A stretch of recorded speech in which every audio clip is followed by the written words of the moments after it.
Hey guys, welcome back. My name is Kate Maria. I am a full-time high school video production teacher and I'm also the owner of Kame Photography Media. Today's video is going to be all about these guys right here, which are external hard drives. I get questions about these all the time, and when I first started in digital media, I honestly had no clue what they were, how they worked. So today we're going to talk all about them. External hard drives. Let's go. So the biggest question has been, what is an external hard drive? And an external hard drive, the best way to say it is think of it like a big flash drive, think of it like a big memory card, think of it like a big floppy disk, if you know what those are. This is basically an external place that I can place storage. So if I have some files on my computer that I no longer want taking up so much space, I could dump them in here. Or let's say I want to keep it on my computer, but I want to have a backup, I could stick it in here. A lot of the times I don't even store directly into my computer. I just store directly into here, especially video and photo files, because they take up so much space. So where do I actually buy these and how much do they cost? Well, I get mine off of Best Buy, Walmart, Target, online, anywhere basically, B&H Video, which is basically like the kingdom of all things tech. And how much do they cost? They all vary in price, and I'm going to show you what I have and put links to everything below so you could find them. This one here, and I have some information over here. This one here is a Seagate. It is 1 terabyte. And it's about $60 to $75, and they all work fairly the same. You connect your USB here to connect to your computer. This is a Lassie external hard drive. I found this to be $60 to $75 when I started buying Lassie products. I have a bunch of these. They were about $100 per terabyte, but as technology grows and things get better, they start getting cheaper in price. So this is about 60 to 75 bucks. And again, it has what is a connector, and then this connects to the USB on your computer. This is a 1 terabyte G drive. This is $70. So far, all of these are 1 terabyte each. Now, what's the point of having multiple drives? Here's what I do. I will actually store the exact same things in 2 different ones. This is called security, an extra backup. Let's say I am filming a wedding and I place it on in here, and then this breaks and it falls and it damages, or I get water on it, I lose everything. So here's my backup. So one of them, I honestly could tell you what I use these for. I use this one for, this was like the past 2 years of work, not including 2020, so like 18, 19, and a lot of family stuff.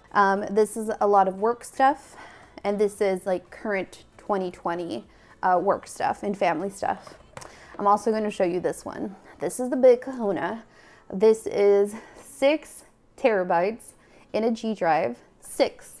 So it's basically 6 of 1 terabyte, and this was $200. What an amazing deal, because you are buying a bigger unit with more terabytes at once, and it's a cheaper price. So this was $200, 6 terabytes.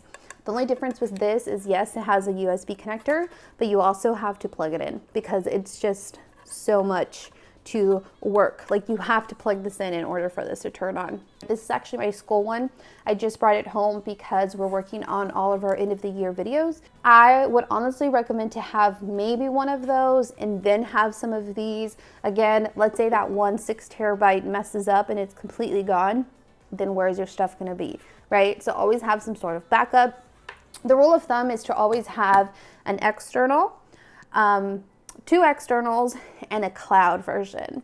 I honestly do not like storing on clouds. I don't like clouds. It's just me. Some people really, really are into it. I do not. I don't prefer it. How do they work? So this will actually connect to your computer just as so. Think of it again like a big flash drive, okay? Now, the big question that I got was for people that are creators. So maybe you're digital media like me and you have wedding videos or client videos that you're creating. All of that takes up tons of space on your computer, which causes it to slow down, and then you run out of memory, then you need to clean things, and then etc. So I save everything on my drives anytime I complete a finished project. Now, if you're a YouTuber, this is how it helps as well. I'm going to show you this little clip really quick on how it is that I use this to export in from Final Cut Pro into here and then back to YouTube. So I'm going to show you that super quick. This video is ready to be exported, and I'm going to pre-upload to YouTube. So I'm going to upload it, but it actually won't air until a later time. So this was actually highly requested on how to export videos not onto your computer, because this takes up so much space on your computer. So here I have this project selected.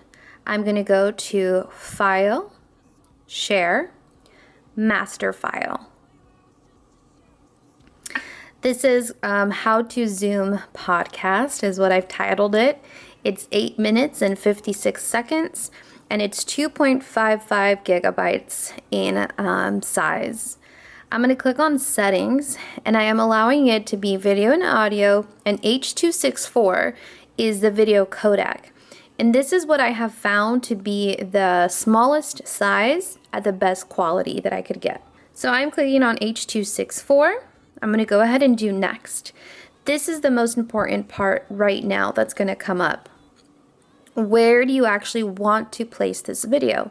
To the right, you will see all of these external hard drives. It's basically external storage. This bottom one is 6 terabytes, and each of these are 1 terabyte big. I'm going to click on the external hard drive that is selected, and I have made a YouTube folder on where this will be going into. So I'm going to click on that, and I'm going to hit save. On Final Cut Pro, you get this little circle here. This little circle allows you to keep track of how long it's going to take to actually save. If you open it up, we're currently at 3%. This video, once it saves onto my computer, it will not go on my computer storage. It will go straight into there.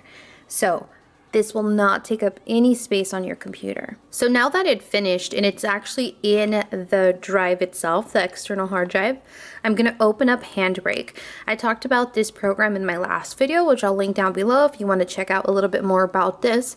I'm actually gonna run my Final Cut Pro MOV file in Handbrake and convert it into MP4. This is gonna reduce the size even smaller and allow this to be uploaded onto YouTube at a much faster rate. It's definitely worth it. So again, I'm going to save it to my external hard drive. This save as well, this new file, is not gonna go on my computer to take up space. So again, I have a folder that's dedicated to all my YouTube videos, and I'm gonna save it there, which will The thing that this could be really helpful for is your iPhones or your phones in general.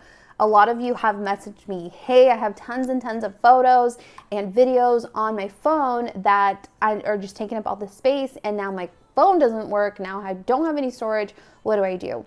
Well, the best thing is to just take out all those photos from your phone and put them in an external drive. You still have the photos, but now you're wiped clean on your phone and you could kind of start all over again. That's what I do. Every year I go through my pictures and I just transfer them over to a file, and it usually says like the year 2020 iPhone, stick everything there, 2018 iPhone, stick everything there, and it's a backup. Now you could start again with your photos. So this is pretty handy. These are so helpful, and they're not as scary as they may seem.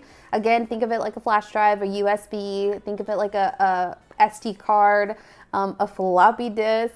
Just connect it to your computer, save everything. It's a great way to have a backup. They're not super expensive, and then you could just file these away. And if you're a digital tech person like me, you are going to want to consecutively clean out your computer and always back up. So once a month, what I do is I will actually go through my computer and take digital files onto the drive, so I just keep my computer running nice and safe.